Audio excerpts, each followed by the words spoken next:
"You don't belong here," he whispered at my wife's company party. 3 words that shattered my 15-year marriage and nearly destroyed everything I built. Wade Morrison thought he was dealing with a pushover. He had no idea what kind of war he just started. My name is Ricky Mills. I'm 43 years old, and I've spent the last 12 years building my consulting business from scratch. I help startups get off the ground, turn ideas into profitable companies. It's rewarding work, and it's made us a good living. Scarlett works in marketing at Henderson & Associates, one of those mid-sized firms that handles corporate events and public relations. We have a 7-year-old son, Asher, who's the center of our world. At least, I thought he was the center of both our worlds. The company party was at the Riverside Hotel downtown. Scarlett had been talking about it for weeks, how important it was for her career, how the senior partners would be there. She bought a new dress, got her hair done, the whole 9 yards. I was proud of her ambition, proud to be her husband. That pride lasted exactly 47 minutes into the party. I was standing by the bar, nursing a club soda, and watching Scarlett work the room. She was good at this stuff, always had been. Then this guy approaches me. Tall, expensive suit, that kind of confidence that comes from never being told no. "You must be Ricky," he said, extending his hand. "Wade Morrison. I work with your wife." I shook his hand, noticed his grip was unnecessarily firm. "Nice to meet you, Wade." He glanced around the room, then back at me with this smirk. "So you're the husband everyone talks about." Something in his tone made my gut tighten. "Everyone talks about me." Wade leaned in closer, and I could smell expensive cologne mixed with top-shelf whiskey. "Let me give you some free advice, buddy. Your wife's company party. This isn't really your scene.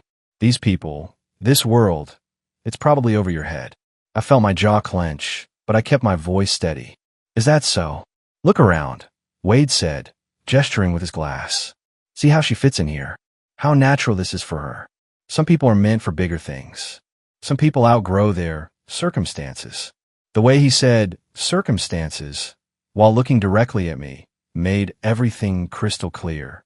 This wasn't just some arrogant coworker making small talk. This was a message. "Wade," I said quietly, "you have no idea who you're dealing with."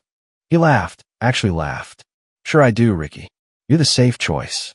The reliable guy who pays the bills while she chases her dreams.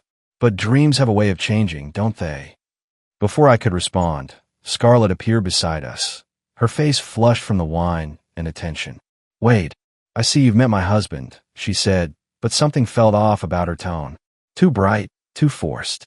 "We were just getting acquainted," Wade replied, never taking his eyes off me. "Ricky here was telling me about his little consulting business. I never mentioned my business."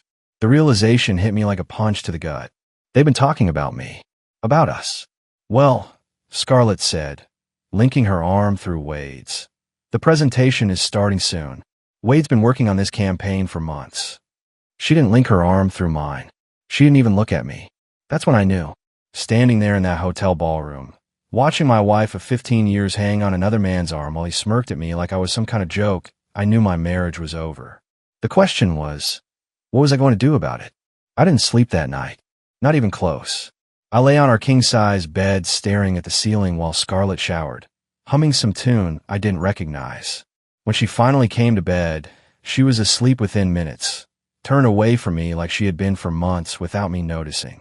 At 3:15 in the morning, I gave up on sleep and padded downstairs to the kitchen. My business laptop sat on the counter where I'd left it, and suddenly I remembered something that had been nagging at me. Scarlett had a second phone. She called it her work device for client communications, but she guarded it like state secrets. I found it in her purse by the front door, still warm from recent use. The lock screen showed 2 missed messages, both from someone saved as WM. Wade Morrison. My heart hammered against my ribs as I tried to guess her passcode. Our anniversary. Wrong. Asher's birthday. Wrong. Then I remembered her talking about her college sorority pin number from Northwestern. 4 digits. I typed them in. The phone unlocked. The messages were right there, sent just an hour ago while I was lying awake upstairs. WM. Tonight was perfect.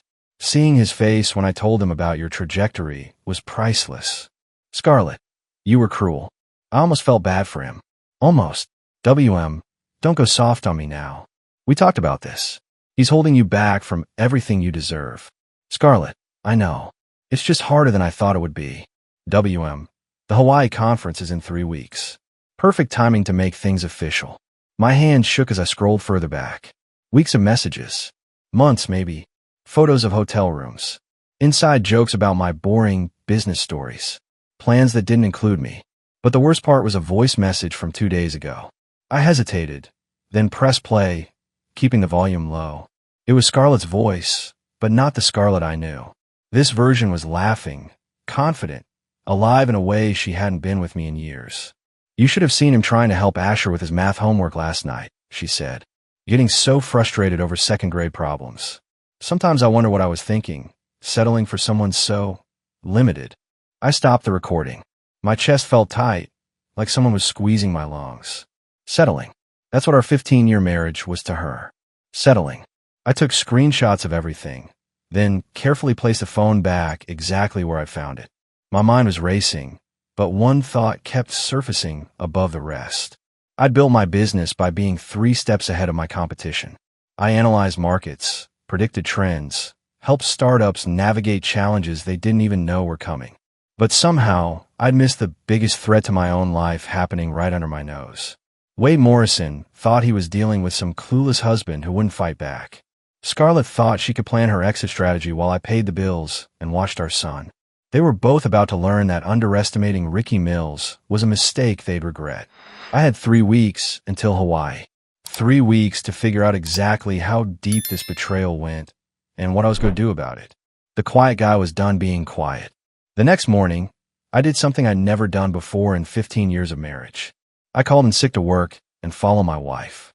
Scarlett left the house at her usual time, kissing me goodbye like she had 1,000 times before. But now that kiss felt like poison on my lips. I waited 10 minutes, then drove to the parking garage across from her building. I didn't have to wait long. At 11:30, Wade Morrison's black BMW pulled up to the front entrance. My wife walked out moments later, not from the employee exit, but from the main lobby like she'd been waiting. She got in his car. They drove to Riverside Park, the same place where Scarlett and I had our first date 16 years ago. I watched from a distance as they sat on a bench, her head on his shoulder, his hand stroking her hair. It was intimate in a way that told me this wasn't new. I took photos with my phone, my hand steadier than I expected. Then I drove to my friend Jake's security company downtown. Jake Sullivan ran a private investigation firm, mostly corporate stuff, but he owed me a favor from when I helped his startup client avoid bankruptcy. "I need surveillance equipment," I told him, "and I need to know everything about Wade Morrison." Jake didn't ask questions. Within an hour, I had a GPS tracker smaller than a quarter and a background report that made my blood run cold. Wade Morrison wasn't just some ambitious marketing executive. He was a predator with a pattern. 2 previous companies, 2 married women, both relationships ending in messy divorces that left the husbands financially ruined. "This guy's dangerous, Ricky," Jake said, sliding the report across his desk. "He targets successful women in unstable marriages, isolates them from their support systems, then moves in for the kill." "What do you mean, kill?" I asked. "Financial kill," Jake replied. "Look at this. Robert Chun, Portland, lost his restaurant and custody of his kids. David Torres, Seattle, bankruptcy and restraining orders. This Morrison guy doesn't just steal wives, he destroys lives." I stared at the photos of broken men who'd once been in my exact position. "How do I stop him?" Jake leaned back in his chair. "You don't stop him, Ricky. You beat him at his own game. But you need to be smart about it. Guys like Morrison have connections, lawyers, influence. You go at him wrong, you'll end up like these other poor bastards." I left Jake's office with a clear mission. I wasn't just fighting for my marriage anymore. I was fighting for my business, my son, and my future. Wade Morrison thought he was targeting another weak husband who'd roll over and accept defeat. He was about to learn that some men fight back. That evening, I waited until Scarlett was in the shower before installing the GPS tracker on her car. My hands didn't shake this time. I was past the emotional devastation and into pure tactical mode. While she dried her hair upstairs, I called my lawyer, Patricia Walsh. She'd handled my business incorporation and had a reputation for being ruthless when necessary. "Patricia, I need to discuss divorce proceedings," I said quietly. "I'm sorry to hear that, Ricky. Are we talking amicable or contested?" she asked. "Contested. Potentially very ugly." My wife's having an affair with someone who has a history of destroying marriages for profit. Patricia's tone sharpened. I'll need to see you tomorrow. In the meantime, don't confront her, don't move any money, and document everything. If this guy has a pattern, we can use that. After hanging up, I opened my laptop and started a detailed timeline. Every late night at the office, every unexplained expense, every mood change. The pattern was clearer now that I knew what to look for. My business had grown to be worth nearly $800,000. Our house was paid off, worth another $450,000. Asher's college fund had $60,000. In Colorado, Scarlett could claim half of everything acquired during our marriage. But there was something she didn't know. Last year, I'd moved my business into a family trust structure on Patricia's advice for tax purposes. Scarlett wasn't a beneficiary.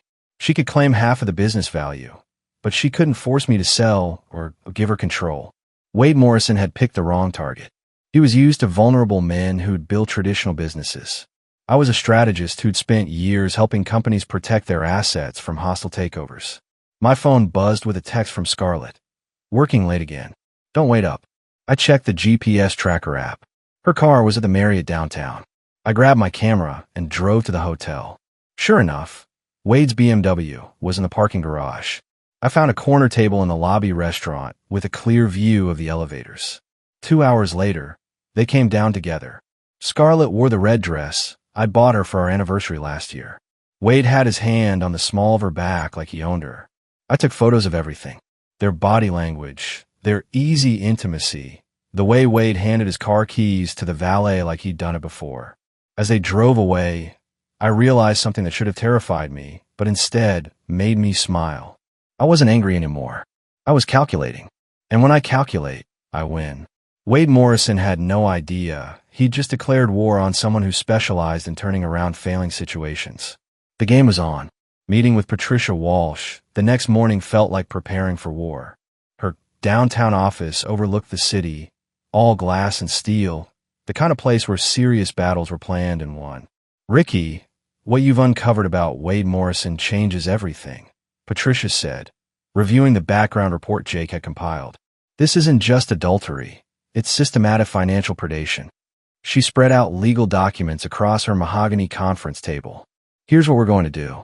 First, we're moving all your business assets into an irrevocable trust. Your son Asher will be the beneficiary, with you as the trustee. Scarlett can't touch what she never legally had access to. Is that legal? I asked. Perfectly legal. The business was yours before the marriage, and the trust structure is for tax and estate planning purposes. It's exactly what I'd recommend for any business owner your age, Patricia replied with a slight smile. The fact that it protects you from Morrison's scheme is just good fortune. Next, she pulled out bank transfer forms. We're also opening new accounts at a different bank. You'll keep the minimum required in joint accounts to avoid suspicion, but your real assets will be protected. I signed document after document, feeling like I was building a fortress around everything I'd worked to create. But it wasn't just about money. It was about ensuring Asher's future remained secure, regardless of what his mother chose to do. Now for the offensive strategy, Patricia continued. I've contacted the other victims of Morrison's scheme. 2 of them are willing to testify about his pattern of behavior. We're going to file a civil suit against him for conspiracy to commit fraud. Can we do that? I asked. We can try. At minimum, it puts him on the defensive and exposes his methods. More importantly, it sent a message to Scarlett about what kind of man she's really involved with. That afternoon, I picked up Asher from school. My 7-year-old son chattered about his day, completely unaware that his world was about to change. We stopped for ice cream, and I found myself memorizing everything. His laugh, the way he got chocolate on his nose, how he trusted me completely. Dad, why do you look sad? Asher asked, studying my face with those perceptive eyes that reminded me so much of his mother. Just thinking about work stuff, buddy, I said, ruffling his hair. Nothing for you to worry about. But privately, I was thinking about how to protect him from the storm that was coming. Scarlett thought she could walk away with half of everything and start fresh with Wade Morrison. What she didn't realize was that I'd spent my entire career helping people navigate crises, and I'd learned that the key to survival was always being 3 steps ahead of disaster. Morrison might have destroyed other families, but he'd never faced someone who understood business strategy the way I did. Every move I made now was calculated to protect what mattered most: my son's future and my ability to remain his father. The quiet consultant was about to show them both what real power looked like. The parent-teacher conference was supposed to be routine. Scarlett and I had done this same dance every semester since Asher started kindergarten. But nothing felt routine anymore. We sat in those tiny plastic chairs in Mrs. Henderson's classroom, pretending to be a happy family while discussing our son's progress in second grade. Scarlett was on her phone, checking important work messages, while Mrs. Henderson talked about Asher's math skills. Actually, could we reschedule this? Scarlett interrupted. I have a work emergency that needs my immediate attention. Mrs. Henderson looked confused. Of course, but these conferences are important for Asher's development. Ricky can handle it, Scarlett said dismissively, already standing. He has more free time than I do these days. The insult stung, but what happened next was worse. As Scarlett headed for the door, she nearly collided with another parent entering the classroom. Scarlett, the woman exclaimed. It was Jennifer Walsh, mother of Tommy from Asher's class. I didn't know you were here tonight. Just leaving, actually, Scarlett replied, but her voice sounded strained.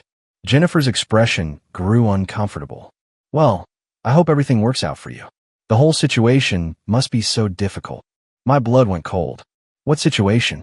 I asked. Jennifer looked between Scarlett and me, clearly realizing she'd made a mistake. Oh, I just meant, well, everyone's been talking about. Jennifer, I really need to go, Scarlett said sharply. But Jennifer, bless her honest heart, continued. About you and that man from your office. Someone saw you at Romano's last week, and well, word gets around. I'm sorry, Ricky. I assumed you knew. The classroom fell silent except for the hum of fluorescent lights. Mrs. Henderson pretended to busy herself with papers, but I could see her shock. Other parents in the hallway had stopped talking, sensing drama. Scarlett's face went white, then red. Jennifer, you have no idea what you're talking about. I saw the photos myself, Jennifer replied gently. Sarah Peterson took them when she was having lunch there with her mother. Scarlett, honey, half the school parents have seen them by now. I stood up slowly, feeling every eye in the room on me. The humiliation was complete. Not only was my wife cheating, but apparently everyone in our son's school knew about it except me. Thank you for letting me know, Jennifer, I said quietly. I appreciate your honesty. Scarlett fled the classroom without another word.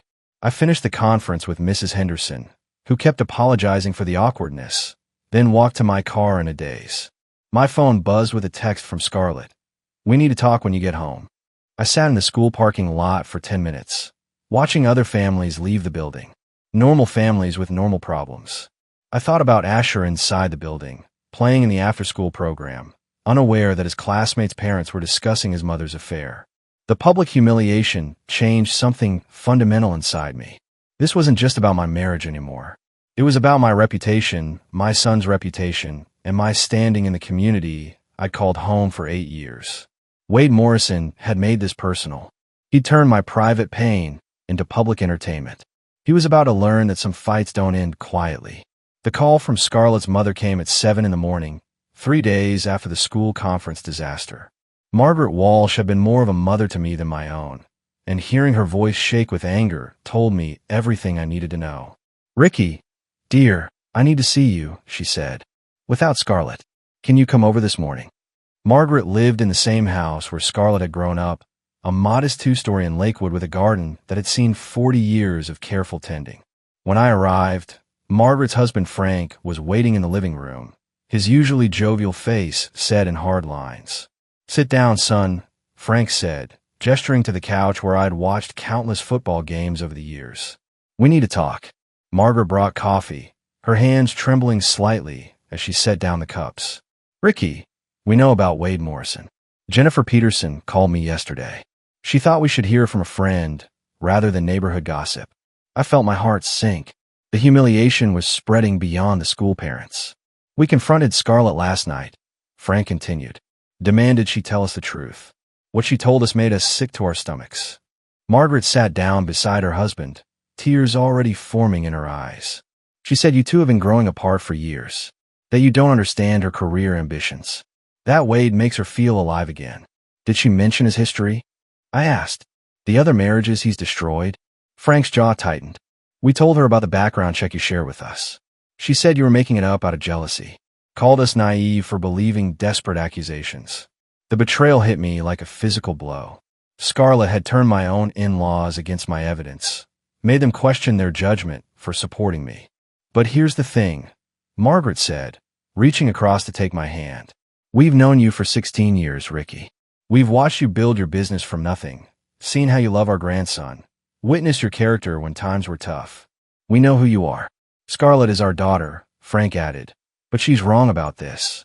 Whatever's happened between you two, abandoning her family for a man with Wade Morrison's reputation is inexcusable. Margaret pulled out an envelope from her purse. This is a letter we wrote to Scarlett. We're telling her that if she goes through with this divorce, if she tears apart Asher's life for this man, she's not welcome in our home anymore. I stared at the envelope, overwhelmed by their loyalty. Margaret, Frank, I can't ask you to choose sides between your daughter and me. You're not asking, Frank said firmly. We're choosing. Scarlett has forgotten that marriage is about commitment, about fighting for what you've built together. She's acting like a spoiled child who wants a new toy. We're also changing our will, Margaret added quietly. Asher's college fund that we've been contributing to, it's going into a trust that only you can access.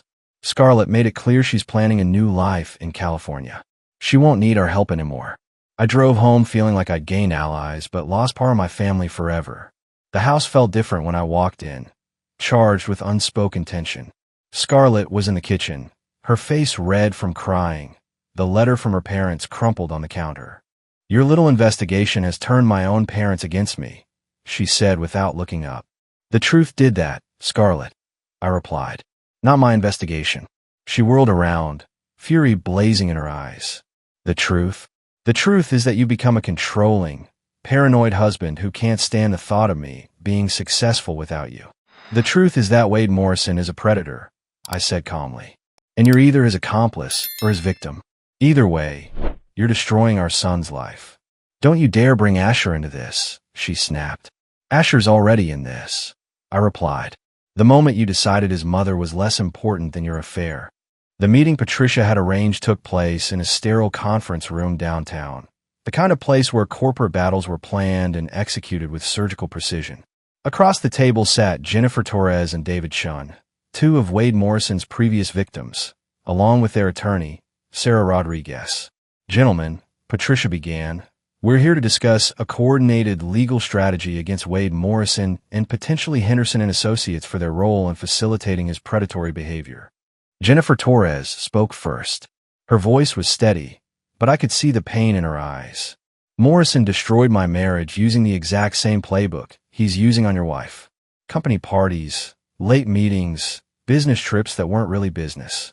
By the time I realized what was happening, he'd isolated me from everyone who might have warned me. David Shunn nodded grimly. The financial manipulation was sophisticated. He convinced my ex-wife to demand specific assets in our divorce settlement, assets that conveniently made my business unsustainable. Within 6 months, I was bankrupt, and Morrison's company swooped in to buy my client list at auction. What's Morrison's role at Henderson and Associates? Sarah Rodriguez asked. Senior partner, I replied. He handles major corporate accounts and has significant influence over company policy. Patricia slid a document across the table. This is where it gets interesting. We've discovered that Morrison has been using Henderson's resources to research his target's financial situations. Company databases, credit checks, business valuations, all accessed under the guise of potential client development. That's corporate espionage, Sarah said, studying the papers. We can file complaints with the State Bar Association and the Colorado Department of Regulatory Agencies. Jennifer leaned forward. But what about stopping him from destroying another family? Your wife might listen if she understands a pattern. My wife thinks we're making it up, I admitted. Morrison's convinced her that we're all jealous ex-husbands trying to sabotage her happiness. Then we show her documentation she can't dismiss, David said. Bank records, court filings, sworn testimonies. Make it impossible for her to claim ignorance.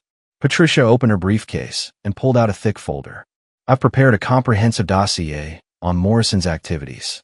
Financial fraud, corporate malfeasance, conspiracy to commit theft by deception. We're filing these charges tomorrow morning. What's the timeline? I asked. Henderson and Associates will receive the complaint by noon, Patricia replied. Morrison will be suspended pending investigation within hours. His access to corporate resources will be terminated immediately. Sarah Rodriguez smiled for the first time since the meeting began. Gentlemen, Wade Morrison has been operating under the assumption that his victims would suffer in silence. He's about to learn that some people fight back. That evening, I picked up Asher from his after-school program and took him for pizza. He chattered about his upcoming school play, completely oblivious to the legal warfare being waged around his family. Dad, are you and Mom fighting? He asked suddenly, his small face serious. Why do you ask, buddy? I replied, though my heart was breaking. She's been crying a lot. And you sleep on the couch now, he observed with the brutal honesty of a 7-year-old. I took a deep breath. Sometimes grown-ups have problems they need to work out. But no matter what happens, you'll always have a mom and dad who love you very much. He nodded solemnly, then went back to his pizza. I watched him eat, memorizing this moment of innocence before his world changed forever. Tomorrow, Wade Morrison would learn that he'd picked the wrong family to destroy. But tonight, I just wanted to be a dad having dinner with his son, protecting him from the storm that was coming for as long as I could. The call from Henderson and Associates came on a Tuesday morning. Wade Morrison had been terminated immediately, his corporate access revoked, and criminal charges were being filed. My coordinated legal strategy had worked, but I wasn't satisfied with just destroying his career. I needed him to understand what he'd cost me. I found Morrison at Murphy's bar downtown, nursing a whiskey at 2 in the afternoon. He looked older, defeated, nothing like the confident predator who'd confronted me at that company party. Ricky Mills, he said without looking up as I sat down beside him. Come to gloat. Come to deliver a message, I replied, ordering a club soda. You told me at that party that I had no idea who I was dealing with. Remember that? Morrison laughed bitterly. Yeah, I remember. Turns out I was the one who didn't know. You thought you were targeting another weak husband who'd roll over when challenged, I continued. What you actually did was declare war on someone who builds businesses for a living. Someone who knows how to research, plan, and execute strategies. So you won, Morrison said, draining his glass. Congratulations. You destroyed my career, my reputation, my future. Happy now? I'm not done, I said quietly. Jennifer Torres, David Chun, the other families you destroyed, they're filing civil suits. You're going to spend the next decade in court, paying for what you did to them. Morrison's face went pale. That's not possible. The statute of limitations doesn't apply to ongoing criminal enterprises. I finished.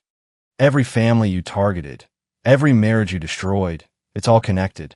One big conspiracy that's finally being exposed. I stood up, leaving money on the bar. Wade, you were right about one thing. Some people are meant for bigger things. But you confused predatory behavior with ambition. Now you get to learn the difference. As I walked away, Morrison called out, What about Scarlett? What about your marriage? I stopped at the door. That's between my wife and me. But thanks to you, she finally knows what real loyalty looks like. My in-laws chose me over their own daughter. My community rallied around me. Even my business is stronger than ever. And you? I learned that I'm stronger than I thought, I replied. Thanks for the lesson. Outside, Patricia Walsh was waiting by my car with the final divorce papers. Scarlett had signed them that morning, accepting a minimal settlement in exchange for joint custody of Asher. She asked me to tell you something, Patricia said. She's sorry. For all of it. I nodded, feeling something close to peace for the first time in months.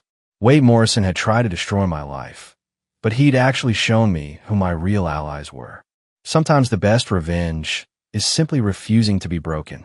6 months later, I was helping Asher with his homework when the doorbell rang. Through the window, I saw a woman with brown hair and a nervous smile holding a casserole dish. Mr. Mills, she said when I opened the door. I'm Rebecca Turner from down the street. I heard about your situation, and I want to say how sorry I am. Thank you, I replied. That's very kind. I also wanted to say how impressed I am with how you've handled everything, she continued. My ex-husband left me and our daughter last year for his secretary. Watching you fight for your family, for your integrity, it's been inspiring. We talked for an hour on the front porch while Asher played in the yard. Rebecca was a teacher, recently divorced, raising her 10-year-old daughter Emma alone.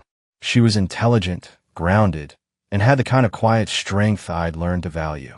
"Dad, who's the nice lady?" Asher asked when Rebecca left. "A new friend," I replied, and realized I was looking forward to seeing her again. My business had doubled in size thanks to the publicity from the Morrison case. Other business owners who'd been through difficult divorces sought out my services, trusting someone who understood their challenges. Scarlett had moved to Phoenix with a new job, visiting Asher every other weekend. Our interactions were polite, professional, focused entirely on our son's well-being. The anger had faded, replaced by something like pity for what she'd lost.